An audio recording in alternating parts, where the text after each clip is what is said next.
మన ప్రభు అయిన యేసుక్రీస్తు నామములో మహోన్నతుని స్వరము అనేటువంటి కార్యక్రమాన్ని వీక్షిస్తున్నట్టు మీ అందరికీ వందనాలు చెల్లిస్తున్నామండి. దేవుడు తన మహాకృపను బట్టి దాన్ని బట్టి మనల్ని ప్రేమించి మరొకసారి దేవుని వాక్యాన్ని మేము ధ్యానించి మీకు బోధించుటకును, అలాగే మీరు కూడా ఈ వాక్యాన్ని విని ఆశీర్వదించబట్టకు ప్రభు చూపిన కృపయని మనము గమనించవలసిన వారమైనాము. దేవుని మనము స్తుతించేటువంటి వారమై ఉన్నాం. మంచిది, దేవుని వాక్యాన్ని మనం చదువుకుందాం. పరిశుద్ధ గ్రంథమైన బైబిల్లో యోహాను రాసినటువంటి సువార్త 3వ అధ్యాయము 31వ వచనం. పైనుండి వచ్చేవాడు అందరికి పైనున్నవాడు, భూమి నుండి వచ్చేవాడు భూ సంబంధి అయి భూ సంబంధమైన సంగతులను గురించి మాట్లాడును. పరలోకం నుండి వచ్చేవాడు అందరికీ పైగా నుండి తాను కన్న వాటిని గూర్చి విన్న వాటిని గూర్చి సాక్ష్యం ఇచ్చును. ప్రభునందు ప్రియులరా, చదివినటువంటి వాక్య భాగంలో దేవాది దేవుడు తన మహాకృపను బట్టి గత వారము మనము ధ్యానించిన రీతిగానే మరి ఇందులో కొన్ని వాక్యాలు ముందుకు తీసుకొని వెళ్ళి మనం ఇంకనూ లోతుగా గ్రహించాలని నేను తెలియజేస్తున్నాను. పైనుండి వచ్చేవాడు అందరికీ పైగానున్నవాడు అనేటువంటి మాటను మనం చూస్తూ ఉన్నాం. ప్రభు అయిన యేసుక్రీస్తు వారు ఈ లోకానికి ఎక్కడి నుండి వచ్చారు అంటే ఆయన పైనుండి వచ్చారు అనేటువంటి సంగతిని జ్ఞాపకం చేస్తున్నాను.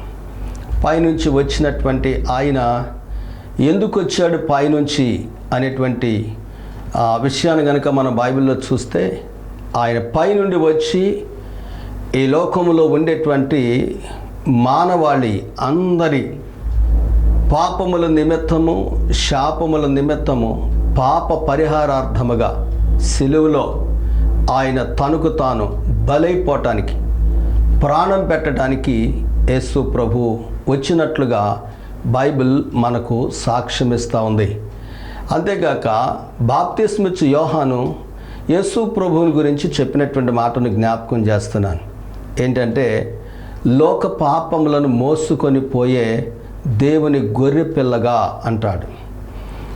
లోకములో ఉండే ప్రతి మనిషి యొక్క పాపమును తొలగించడానికి యేసు ప్రభు ఈ లోకానికి పైనుండి దిగొచ్చారు.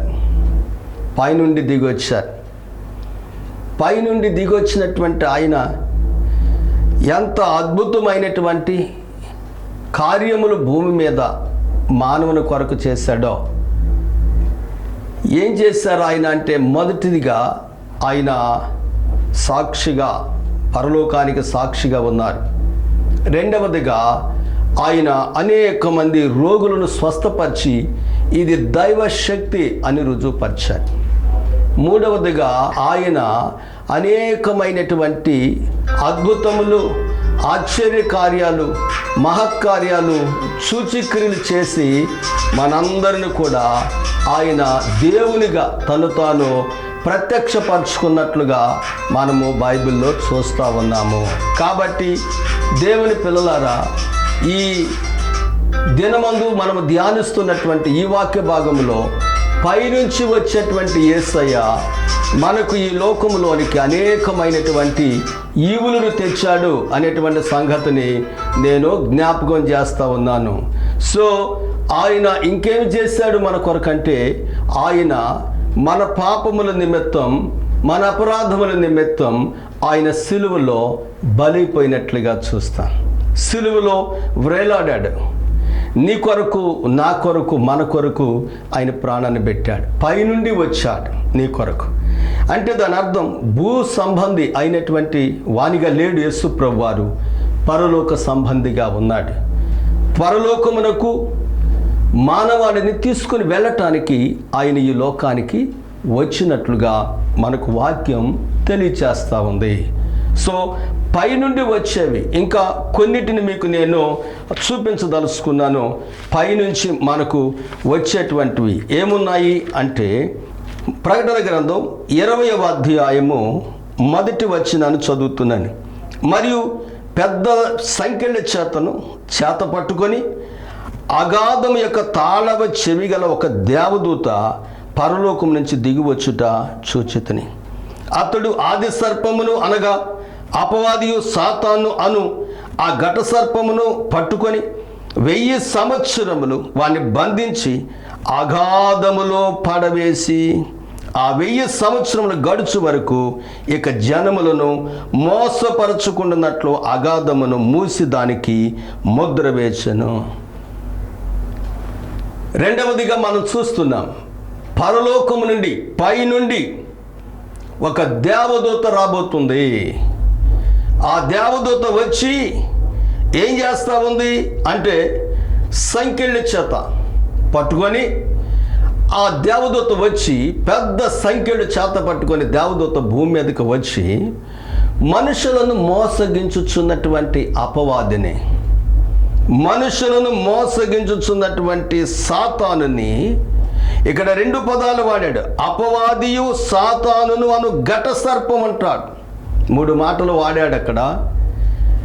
అపవాది, సాతాను, ఘట సర్పమును బంధించి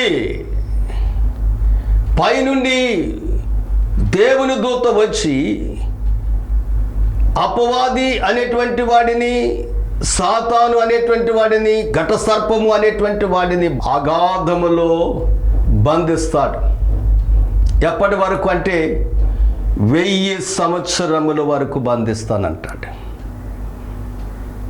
ఈ లోకములో ప్రతి మనిషిని ఈ అపవాది అనేటువంటి వాడు మోసగిస్తున్నాడు. ఈ సాతాను అనేటువంటి వాడు మోసగిస్తున్నాడు. ఘట సర్పము అనేటువంటి వాడు మోసగిస్తున్నాడు. మనుషులు వాడు మోసంలో పడిపోయారు. మనుషులు వాడి యొక్క ఆలోచనలో పడిపోయారు. మనుషుల యొక్క వాడి ఉద్దేశాల్లో పడిపోయారు. మనుషులు వాడి యొక్క తలంపులో పడిపోయారు. కాబట్టి వాడు అందరినీ మోసగిస్తున్నాడు, మోసం చేస్తూ ఉన్నాడు. వాడు మోసం చేస్తున్నాడు కాబట్టి వాడి మోసము నుండి మనుషులను విడిపించడానికి, వాడి మోసమును బంధించడానికి, ఎవరిని మోసగించకుండా ఆపటానికి 1000 సంవత్సరములు వాడిని అగాధములో ఉంచటానికి పైనుండి దేవదూత పెద్ద సంఖ్యలు చేత పట్టుకొని వచ్చి వాడిని బంధిస్తుంది అనేటువంటి లేఖనం మనము చూస్తున్నాం. ఇది జరగబోతుంది, ఇది జరగనై ఉన్నది. పైనుండి యేసు ప్రభువారు వచ్చారు, లోక పాపములను మోసుకొని సిలువలో ప్రాణం పెట్టారు. పైనుంచి దేవదూత రాబోతుంది పెద్ద సంఖ్యలు చేత పట్టుకొని అపవాదిని బంధించి మనుషులు మోసపరచకుండా ఉంచడానికి. మూడవది చూస్తే ప్రియులారా, ప్రకటన గ్రంథం 21వ అధ్యాయం 10వ వచనంలో ఒక మాటను చూస్తాం.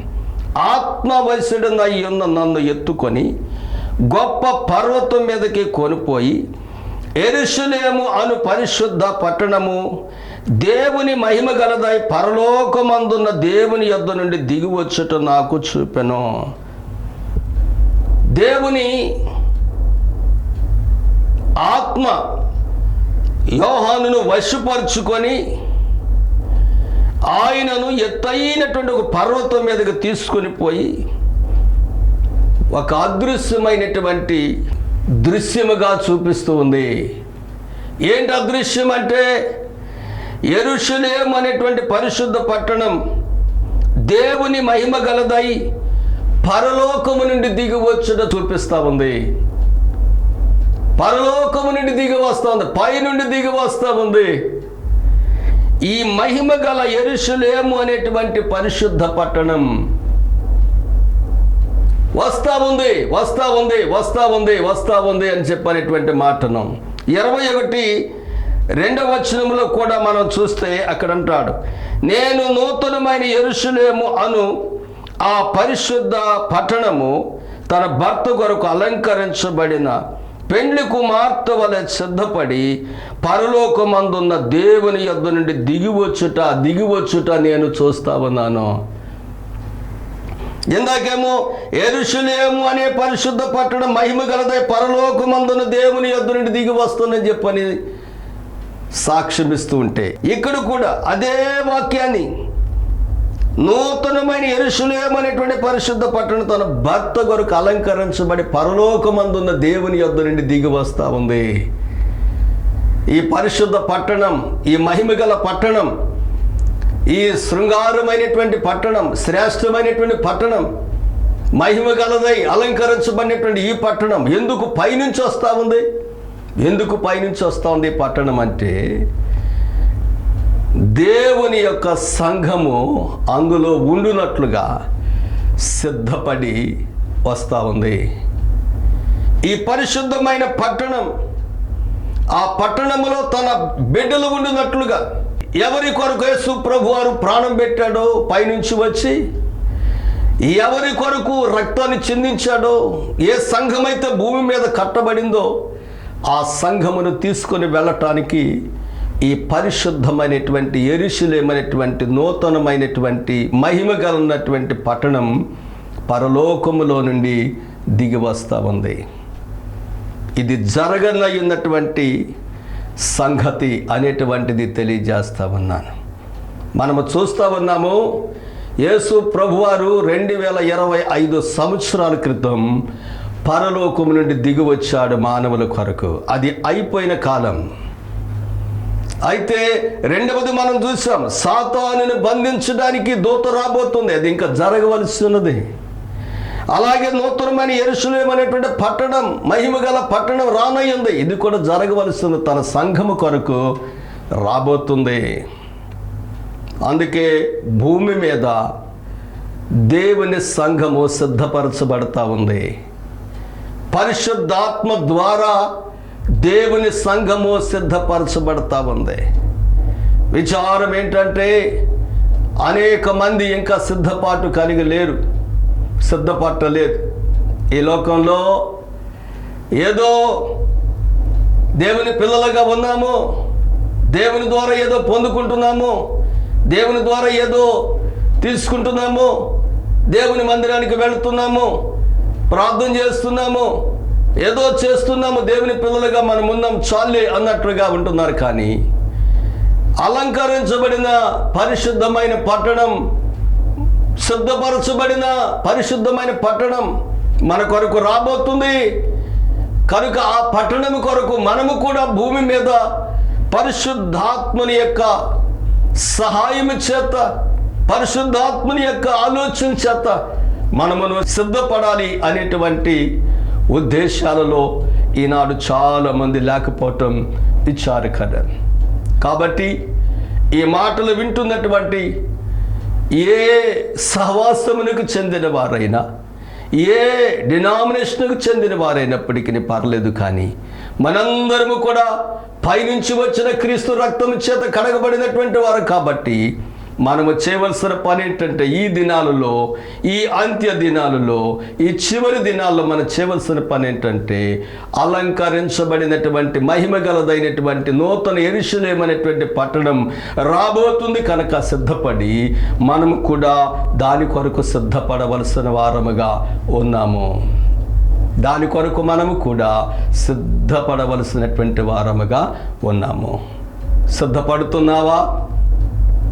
ప్రార్థన ద్వారా, నీ సహవాసంలో ఉండేటువంటి ఆ శ్రేష్టమైనటువంటి అనుభవాల ద్వారా, నీ దైవజనులు నిన్ను నడిపించినటువంటి ఆ శ్రేష్టమైనటువంటి అనుభవాల ద్వారా, లేదు దేవుని వాక్యము మనం చదివి గ్రహించి దాని ప్రకారమైన మనం సిద్ధపడగలుగుతున్నామా?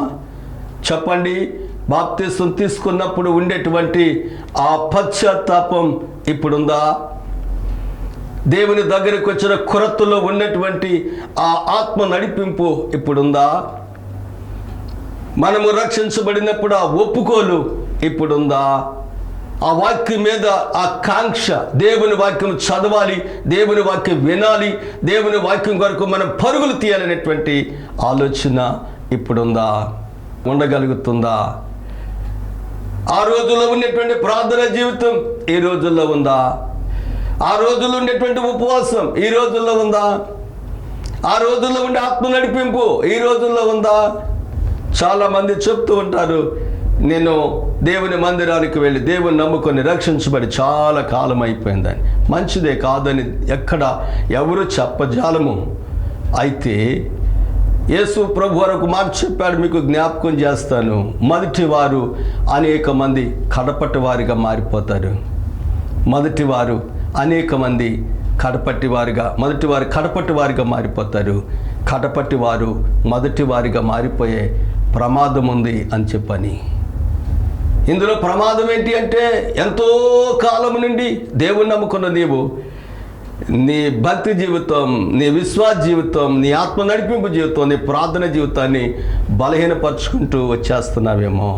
ఇప్పుడిప్పుడు వచ్చినటువంటి వారు నీకంటే భక్తిలో, ప్రార్థనలో, విజ్ఞాపనలో, ఆత్మ నడిపింపులో, పశ్చాత్తాపంతో, భక్తి అనుభవాలలో, వాక్యములో ఎక్కువగా ఎదిగిపోతున్నారేమో. నిన్ను నీవు పరిశీలన చేసుకున్నావా? సిద్ధపడుతున్నావా? సోదరి, సోదరుడా, దేవుని రాకడ కొరకు సిద్ధపడుతున్నావా? పరిశుద్ధమైన పట్టణం కొరకు పైనుంచి రాబోతుంది. అది పైనుంచి దేవుడిచ్చేవన్నీ కూడా మంచివే, పైనుంచి దిగి వచ్చేవన్నీ కూడా అద్భుతమైనవే, పైనుంచి వచ్చేవన్నీ కూడా శ్రేష్టమైనవే, పైనుంచి దేవుడు నీకు ఇచ్చేవన్నీ కూడా నిత్యమైనవే. పైనుంచి యేసు ప్రభువారు వచ్చి నీకు రక్షణ ఇచ్చాడు, అది నిత్యమైంది, దాన్ని ఎవరు తీసివేయలేరు. పైనుంచి మనుషులు మోసగించకుండా సాతాను బంధించడానికి దూత వస్తా ఉంది, అది ఎప్పుడు కూడా అద్భుతమైందే. పైనుంచి నీ కొరకు దిగి రాబోతున్నటువంటి నూతనమైన యెరూషలేము అనేటువంటి పట్టణం, అది కూడా గొప్పదే. నీవు గ్రహిస్తున్నావా? పైనుంచి వస్తావని, ఇవన్నీ కూడా పైనుంచి వస్తా ఉన్నాయి. సో దేవుని పిల్లలారా, పరిశుద్ధ గ్రంథమైన బైబిల్లో మనం చూస్తే తెస్సలోనికి రాసినటువంటి మొదటి పత్రిక 4వ అధ్యాయము 16వ వచనం, ఆర్భాటముతోనూ ప్రధాన దూత శబ్దముతోనూ దేవుని బోరతోనూ పరలోకము నుండి ప్రభు దిగువచ్చును.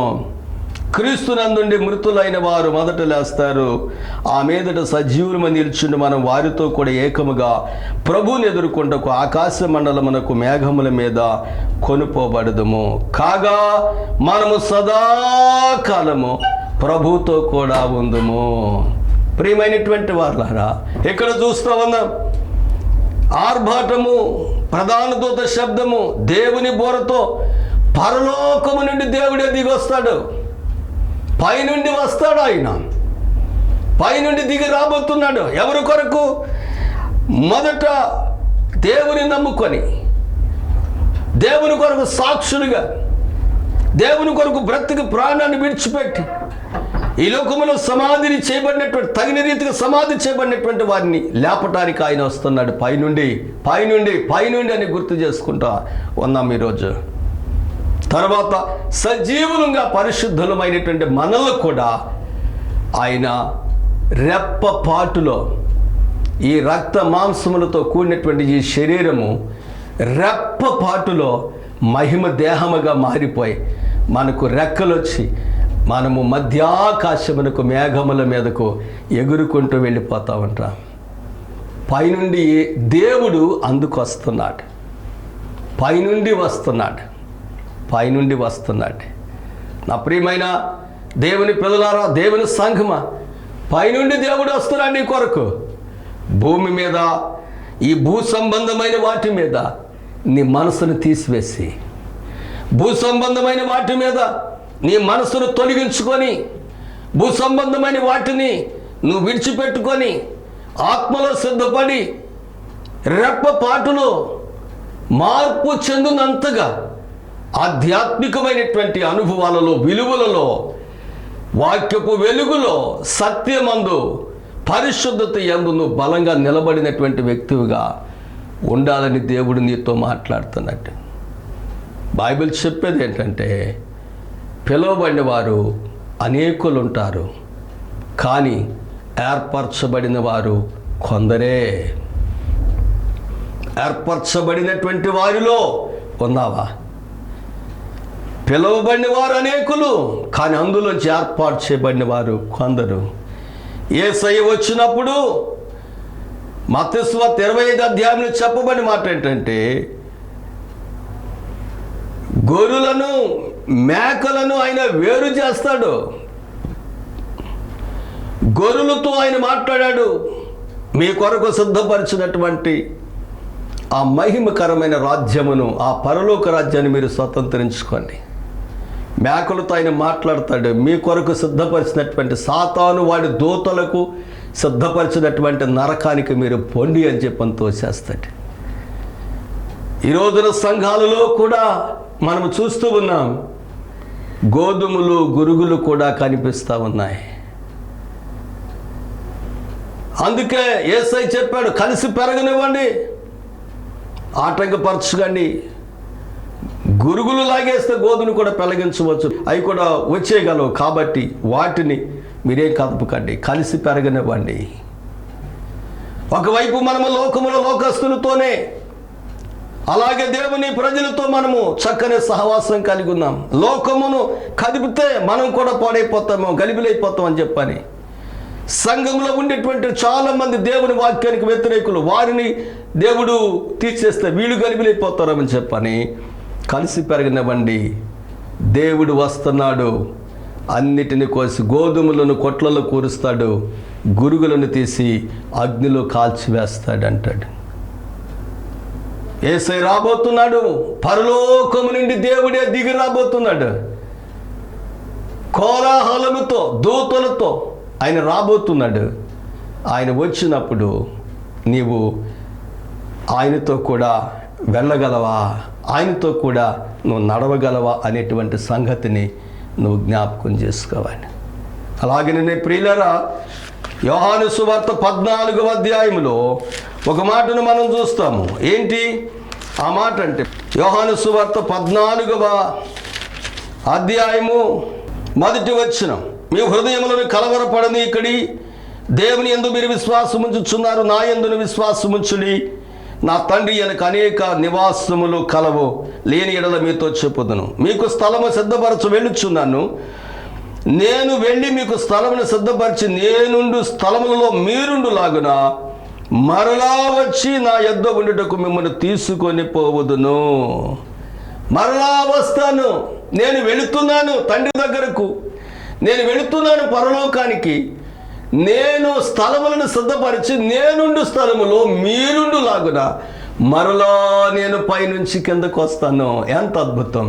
అందుకే మోషే అంటాడు 90వ కీర్తన 1వ వచనంలో, ప్రభువా తరతరములు మాకు నివాస స్థలము నీవే అంటాడు.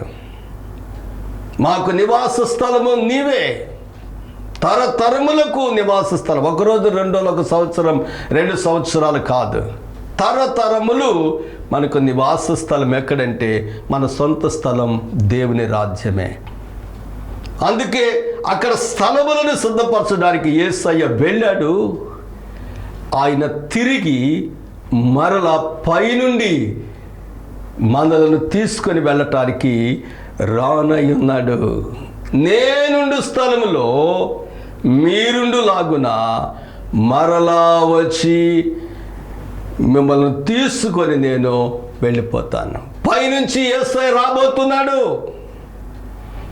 ఎందుకు రాబోతున్నాడంటే మనల్ని తీసుకొని వెళ్ళిపోవటానికి రాబోతున్నాడు. పైనుండి వస్తాడు ఆయన, పైనుంచి వస్తాడు, పైనుంచి వస్తాడు మనల్ని తీసుకొని వెళ్ళిపోవటానికి. ప్రియమైన సోదరి సోదరుడా, ఈ వాక్యం వింటున్నటువంటి నీవు ఈ లోక సంబంధిని అనుకుంటున్నావా? కానే కాదు. రక్షించబడితే నీవు పరలోక సంబంధమని నువ్వు జ్ఞాపకం చేసుకోవాలని ప్రేమతో నేను నీకు తెలియచేస్తా ఉన్నాను. అంతేకాకుండా పరిశుద్ధ గ్రంథంలో మనము చూసినట్లయితే కొలస్సీలకు రాసినటువంటి పత్రిక దేవుడు వ్రాయించినటువంటి అద్భుతమైన మాటను మనం చూస్తాము. 3వ అధ్యాయం 1వ వచనం, మీరు క్రీస్తుతో కూడా లేపబడిన వారైతే పైనున్న వాటినే వెదకుడి అంటాడు. పైనున్న వాటినే వెదకాలి. క్రీస్తుతో కూడా మనము లేపబడిన వారమైతే, అంటే ఈ మాటకు అర్థం ఏంటంటే మనము యేసు క్రీస్తు ద్వారా రక్షణలోనికి వచ్చిన వారమైతే, యేసు క్రీస్తుని మనం నమ్మిన వారమైతే, యేసు క్రీస్తుని మనం వెంబడించిన వారమైతే, యేసు క్రీస్తు కొరకు మనం బ్రతుకుతున్న వారమైతే మనం చేయవలసిన పని ఏంటంటే మనము పైనున్న వాటినే వెతకాలి, భూమి మీదే కాదని దేవుని సేవకునిగా తెలియజేస్తాను. పైనుండి వచ్చేవి ఎంత శ్రేష్టమైనవో మనం లేఖనాల్లో చూసాం. కాబట్టి వాటి కొరకు మనం సిద్ధపడదాం, ఎదురు చూద్దాం. దేవుడి మాటలు దీవించును గాక. Amen. May God bless you. దైవాశీస్సులు. ఆమెన్. దేవునికి స్తోత్రం. ఈ టీవీ కార్యక్రమంలో ఈ పరిచర్యలో పాలిభాగస్తులుగా ఉన్నటువంటి మా ప్రియ సంఘ బిడ్డలు, దేవుని కృప ద్వారా నడిపించబడుతున్నటువంటి బిడ్డలు జె సురేష్ బాబు, మా ప్రియ కుమార్తె వనజ, వారిద్దరిని దేవుడు ప్రేమించినటువంటి అనిషిత్ బాబు, వారిని దేవుడు దీవించాలని ప్రార్థన చేద్దాము. వారి కుటుంబాన్ని దేవుడు ఆశీర్వదించాలని ప్రార్థన చేస్తున్నాను. ఈ పరిచర్యలు వారు నమ్మకంగా నిత్యము కొనసాగాలని ఆశిద్దాం. ప్రార్థన. పరిశుద్ధుడైన మా తండ్రి, కృపా కనికరములు గల మా ప్రభువా, నీ పరిశుద్ధ పాదాలకు వందనాలు, స్తోత్రాలు. సురేష్ బాబు ఆరోగ్యము కావాలి నాయన, జాబులో తోడైండు. దూరాన ఉంటున్నారు బిడ్డలు, వారిని బలపరచండి, కాపాడండి. వారి తల్లిగారికి ఆరోగ్యము దయచేయండి, వారి కుటుంబాలన్నింటినీ దీవించండి. అలాగనే నాయన తనకు భార్యగా ఇచ్చినటువంటి మా ప్రియ కుమార్తె వనజమ్మ కొరకు ప్రార్థన చేస్తున్నా. వారిరువురిని ప్రేమించి ఇచ్చినటువంటి అనిషిత్ బాబు కొరకు ప్రార్థన చేస్తున్నాను. వనజమ్మకు ఆరోగ్యం దీర్ఘాయు, జాబులో తోడయిండు ప్రభువా. అనిషిత్ బాబుకు మంచి ఆరోగ్యము దీర్ఘాయుధ, తరచు వస్తున్న ప్రతి బలహీనత నుంచి విడిపించి నీ కృపలో వారిని కాపాడమని ప్రార్థన చేస్తున్నా. నీ సన్నిధి వారికి తోడుగా ఉంచండి. వారు హైదరాబాద్లో ఉంటున్నారు, మా అందరికి కొంచెం దూరంగా ఉంటున్నారు. అయినప్పటికీ నీ కృపా కాపుదల బిడ్డలతో ఉంచి భద్రపరచమని, క్షేమస్థితి బిడ్డలకమ్మని యేసు నామములో ప్రార్థన చేసి అడిగి వేడుకొనుచున్నాము తండ్రి. Amen. Amen. Praise the Lord. Christ Gospel Faith Ministry ఆధ్వర్యంలో సిలువ సన్నిధి స్వస్థశాల ప్రతి శుక్రవారం ఉదయం 11 గంటల నుండి 3 గంటల వరకు. స్థలం CGFM చర్చి దగ్గర, పక్షుల తోట, Kuchipudi. Praise the Lord. Christ Gospel Faith Ministries ఆధ్వర్యంలో కుటుంబ ఆశీర్వాద కూడిక ప్రతి నెల 5వ తేదీ. సమయం రాత్రి 7 గంటల నుంచి 10 గంటల వరకు. స్థలం కూచిపూడి, CGFM చర్చి దగ్గర, పక్షుల తోట. Reverend doctor M. హానక్ గారు బైబిల్ నేర్పే భక్తి కొత్త పుస్తకం సిద్ధంగా ఉంది. కావలసిన వారు సంప్రదించండి. మా చిరునామా 1-127 కూచిపూడి, మోవ మండలం, కృష్ణా జిల్లా 521136.